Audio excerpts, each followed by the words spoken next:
பண்ணலாம். இதுக்கு வந்து அரிசி கழுவி காய வச்சு அரைச்சிட்டு வந்து ஆவி காட்டி இல்லைன்னா வறுத்து அப்படிலாம் நம்ம கை வலிக்கெல்லாம் நம்ம புளிய தேவையில்லை.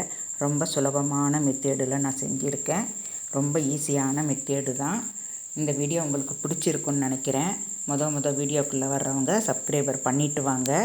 இது வந்து நமக்கு பால் ஊற்றியும் சாப்பிட்லாம், பால் ஊற்றாமல் தேங்காயும் சர்க்கரையும் மட்டும் கூட போட்டு சாப்பிட்லாம். இந்த இடியாப்பம் வந்து எப்படி இருக்குன்றத நீங்கள் கமெண்ட் பாக்ஸில் சொல்லுங்கள். இதில் வந்து நான் தேங்காயும் சர்க்கரையும் போட்டு நல்லா கலந்து விட்டுக்கலாம். நல்லா கலந்து விட்டு நம்ம சாப்பிட்டுக்கலாம். தட்டில் மாற்றிக்கிறேன் நான் இப்போது. இதை அப்படியே எடுத்து கூட நம்ம சாப்பிடலாம்.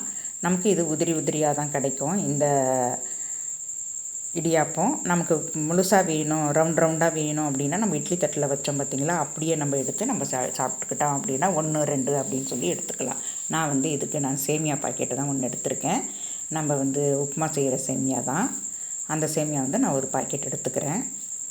உங்களுக்கு எந்த பிராண்டு கிடைச்சாலும் நீங்கள் இந்த மாதிரி ஒரு சேமியாவில் ஒரு புட்டு இல்லை இடியாப்பம் அந்த மாதிரி அந்த மெத்தடில் செஞ்சு சாப்பிட்டு பாருங்களேன். அவ்வளோ டேஸ்ட்டாக இருக்கும். நமக்கு கையெல்லாம் வலிக்காது. இதில் வந்து நான் ஒரு டீஸ்பூன் அளவுக்கு நான் உப்பு போட்டுக்கிறேன். உப்பு போட்டுட்டு நமக்கு நல்லா முழுகிற அளவுக்கு தண்ணி விட்டு நல்லா ஊற வச்சுக்கலாம். ஒரு 5 நிமிஷத்துக்கு ஊற வச்சுக்கலாம். இதை ஊற வச்சுட்டு நமக்கு தேங்காய் பால் வேணும் அப்படின்னாலும் கூட நம்ம ரெடி பண்ணிடலாம். இந்த நேரத்தில் ஒரு 5 நிமிஷம் கழித்து நம்ம ஓப்பன் பண்ணி பார்த்துக்கலாம். 5 நிமிஷம் ஆகிடுச்சு. இப்போ எடுத்து பார்த்தோம் அப்படின்னா பாருங்கள், ஃபஸ்ட்டுக்கும் உப்புக்கும் எப்படி இருக்குதுன்னு சொல்லிவிட்டு. இப்போ வந்து நமக்கு அது சேமியா வந்து உடையாது, நல்லாவே இருக்கும், நல்லா வளைஞ்சி கொடுக்கும். இந்த மாதிரி நைஸாக உள்ள சேமியா தான் நம்ம எடுத்துக்கணும். அப்போ தான் நமக்கு இடியாப்பம் அப்படின்னு சொல்லி சாப்பிட்றதுக்கு அது நல்லா இருக்கும். இப்போ ஒரு பாத்திரத்தில் தண்ணி நல்லா கொதிக்குது. நான் அது மேலே வந்து இட்லி தட்டு வச்சுருக்கிறேன். இந்த இட்லி தட்டு மேலே நான் ஒரு துணியை போட்டுக்கிறேன். இட்லி தட்டில் உங்களுக்கு துணி போட விருப்பம் இல்லைன்னா இட்லி தட்டில் நெய் தடவிட்டு நீங்கள் அப்படியே அந்த சேமியாவை டைரெக்டாக வச்சிடலாம். நான் துணியில் தான் போடுறேன். தண்ணியை வந்து நல்லா வடிச்சிடுங்க. 5 நிமிஷம் நமக்கு ஊறிச்சின்னாவே போதும். உடனே நம்ம தண்ணி வடித்து எடுத்துக்கலாம். நம்ம ஊற வச்சுட்டு கூட நம்ம தேங்காய் பால் பண்ணிக்கலாம், நம்ம தண்ணியை சூடு பண்ணிக்கலாம். அந்த 5 நிமிஷத்துக்குள்ளே நம்ம அதை செஞ்சு முடிச்சுக்கலாம். இப்போ நான் வந்து துணியை நல்லா மூடிட்டு இது மேலே வந்து ஒரு தட்டு போட்டு நான் மூடிக்கிறேன். தட்டு போட்டு மூடி நமக்கு ஒரு 3 நிமிஷம் வெந்தாவே போகிறோம். ரொம்ப நேரம் வேகணுன்றது கிடையாது. ஒரு 3 நிமிஷத்துக்குள்ளேயே நல்லா வெந்துடும். பாருங்கள் இப்போ எவ்வளோ நல்லா வெந்திருக்குது அப்படின்னு சொல்லிட்டு.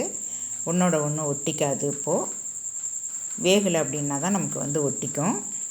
வந்து அப்படியே வந்து நம்ம வேறு ஒரு பாத்திரத்தில் நம்ம ட்ரான்ஸ்ஃபர் பண்ணிக்கலாம்.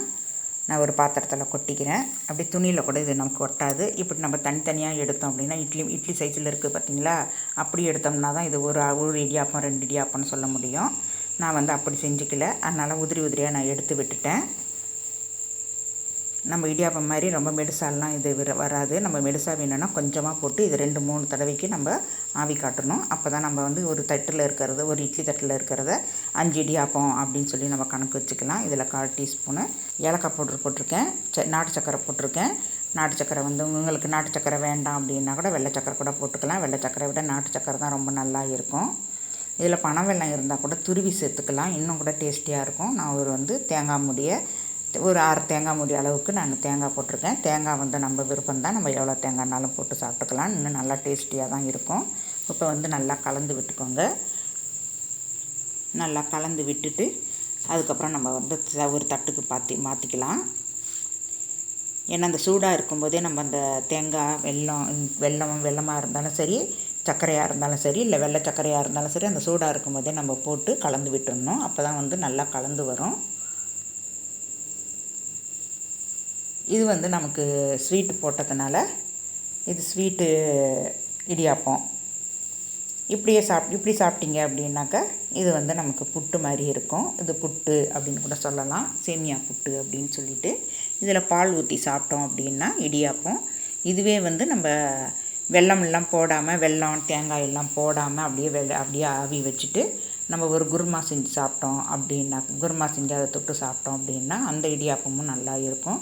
அது வந்து கார இடியாப்பம், இது வந்து ஸ்வீட் இடியாப்பம். இது இந்த மாதிரி செய்கிறதா இல்லை கார இடியாப்பம் வேணும் அப்படின்னு சொன்னீங்கன்னா நான் மறுபடியும் செஞ்சு காட்டுறேன், குருமாவும் வச்சு காட்டுறேன். தேங்க்யூ.